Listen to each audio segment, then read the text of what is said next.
guys, welcome back to the channel. So in today's video we're going to do something different. So to start this year off right, we are going to be reading some relationship books, self-help books, all of that good stuff this year, and we are choosing to read specifically Black authors. All right guys, so my first Black author that I've been totally obsessed with is going to be his series of books, Benjamin D. Arthur. So the first book we'll be doing today is going to be called Open Sesame, and it says unlocking the hidden doors within ourselves, guys. So we're going to be reviewing this book and just taking out little bits and pieces so we can share with you guys how much we love this book. And I do mean that this book is great for your relationship, or if you're trying to get in a relationship, it's wonderful. Then we're going to go through 7 of his books, including the book that we'll be reviewing today, and we're going to do these sliced up in different videos. So I'm really excited about this series.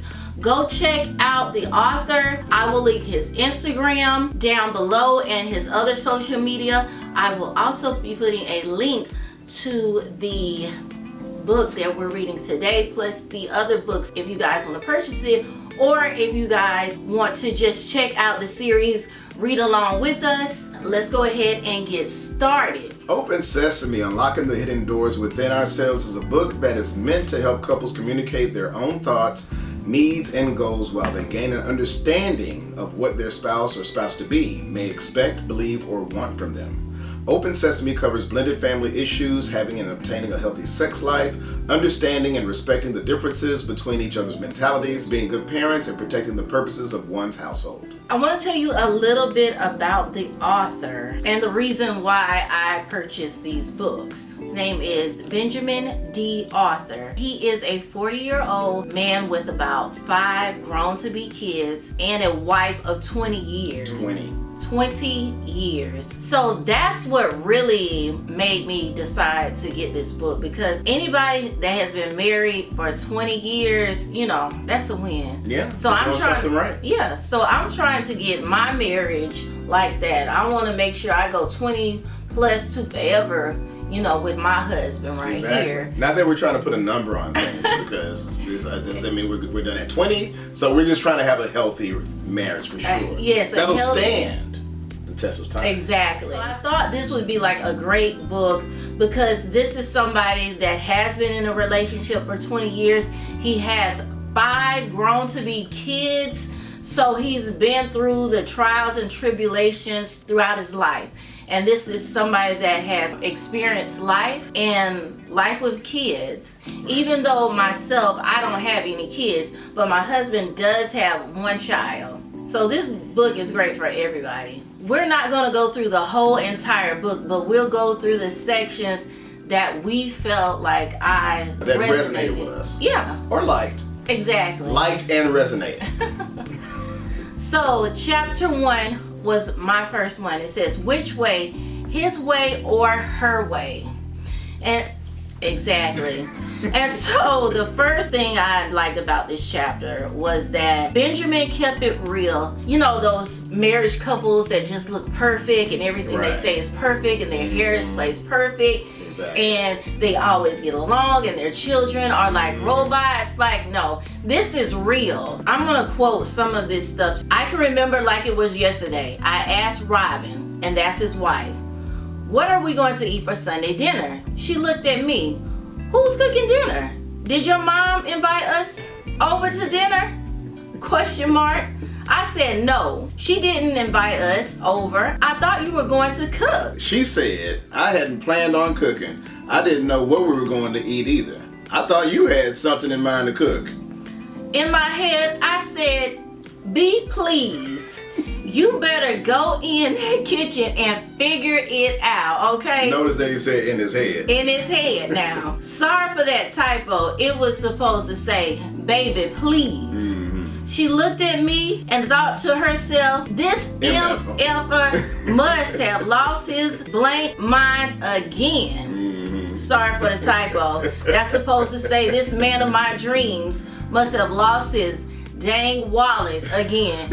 And I like that. When you first get married and you're in a relationship with somebody, you have certain expectations. He might think that I'm just gonna start cooking, and I've never cooked for him before, and we've always went out to go and eat. Right. And you might think like, oh, we're married, so that means I got a live-in chef, I got a maid. And it's not like that. Right, it's not reality. Exactly, because what I'm thinking is like, well, in my life, my father did most of the cooking, so I'm expecting you to cook. And you know, he's looking at me like, I'm expecting you to cook. And I'm like, well, no, because my daddy did the cooking, you know? Yeah. And so that's not always the correct way. You need to work out compromise that it tells you like, hey, look, you know, these aren't things that you're thinking. Other people have these same exact thoughts. Right. So I do like that. What about you? Yeah, it just brought up the fact that a lot of times, especially during the courting part of your relationship, you're not even thinking to ask these type of things. Like, okay, if we're gonna move in together, who's gonna do what and who's gonna do all these things?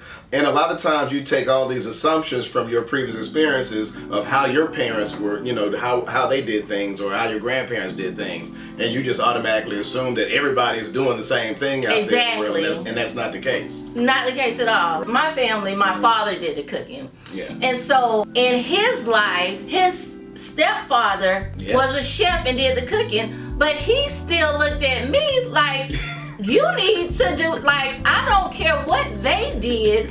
This is my assumption of you. Facts. Which I just was like, okay, I don't mind cooking, but I'm not gonna cook every day. So we need to figure it out. Exactly. And this book really helps define those moments where you're going through something like that. They really teach you like the world is about compromise. So that first chapter was it for me. Like I was like, yes, this is reality, and that's all they needed to say to like hook me, because I don't like when people say follow these steps and then it's like, well, today I put on my red lipstick and red shoes and fixed my husband dinner and it made him happy. It's like, no, well, maybe I don't feel like putting on red shoes and red lipstick and fixing him nothing. Maybe he need to fix something for me. You just have to figure that stuff out. Right, and you'll learn to compromise. For instance, she doesn't have to have on red lipstick. That could be blue, all I care. You know what I'm saying? I don't care. Okay. In the kitchen, though. Okay, well, I'm just saying. No, it's about compromise. That's He's true. joking. I'm but joking. She gets weekends off. Right.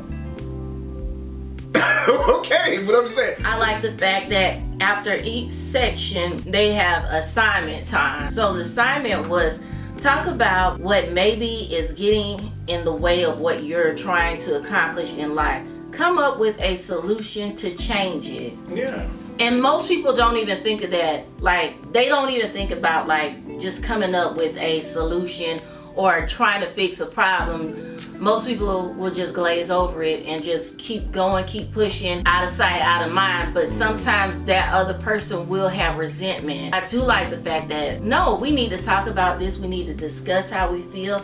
And we need to come up with a way to resolve that. Yeah, it really helps with communication in the relationship because they're giving you specific discussion topics that you guys can pivot off of to find out more about yourselves. There you go. Exactly.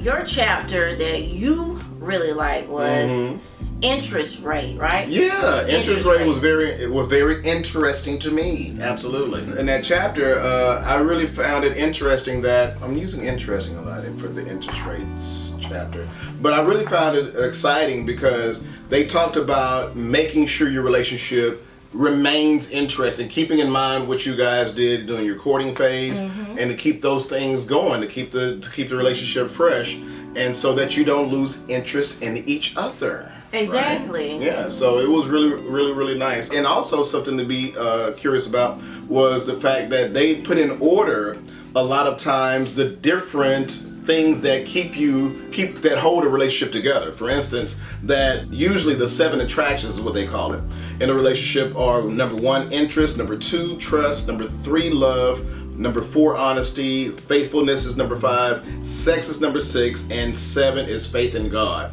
So the way they arranged that, it kind of hit me a little funny at first. I'm like, faith in God, you're gonna put that at the bottom, but they're trying to keep it real once again. Trying to keep it real. And say, okay, yeah. Because most people, they don't just pick a mate and say, ooh, I think this person is really into the Bible or into God.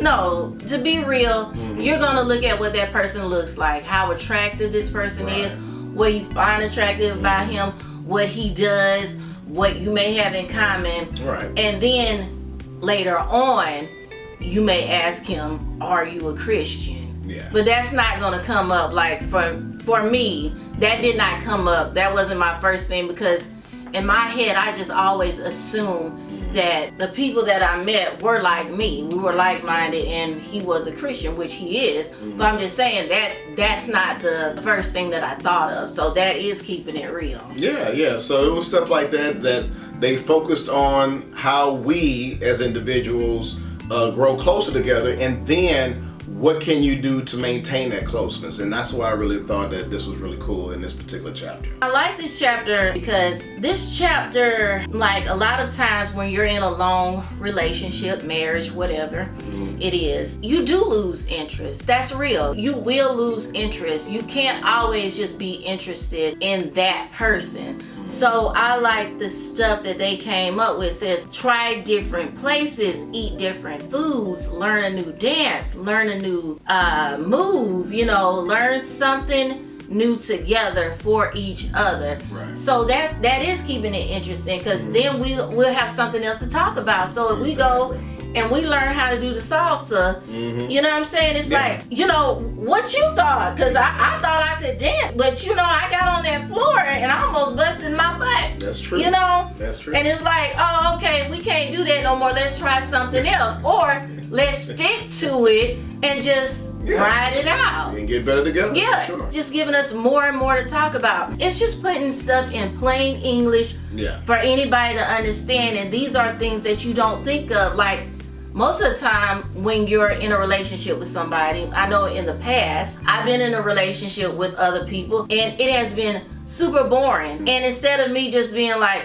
well, let me try to change interest, or let me think of new ways to keep something fresh, I say, well, no, you boring, I'm good.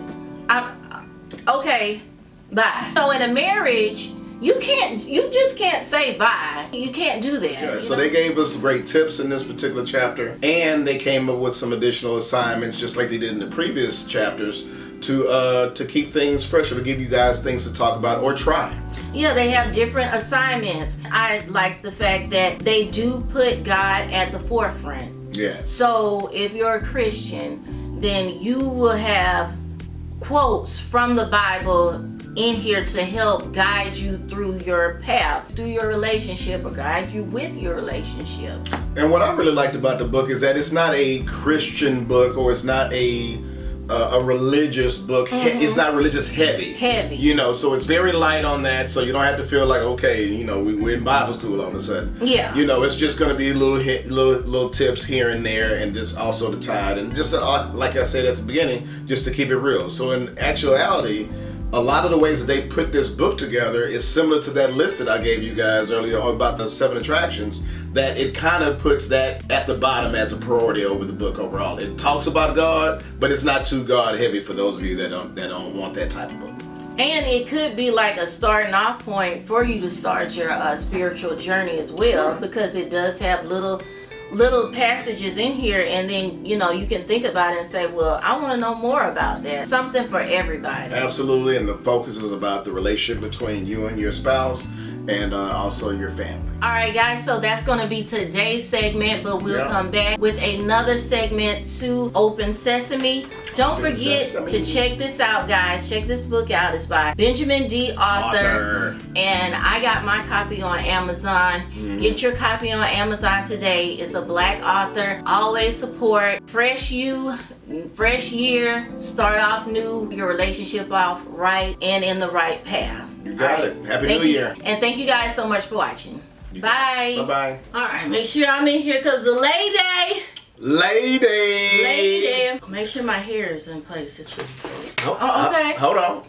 I'm messing with makeup now. Chains. Gotta have my chains, baby. Chains. Chain.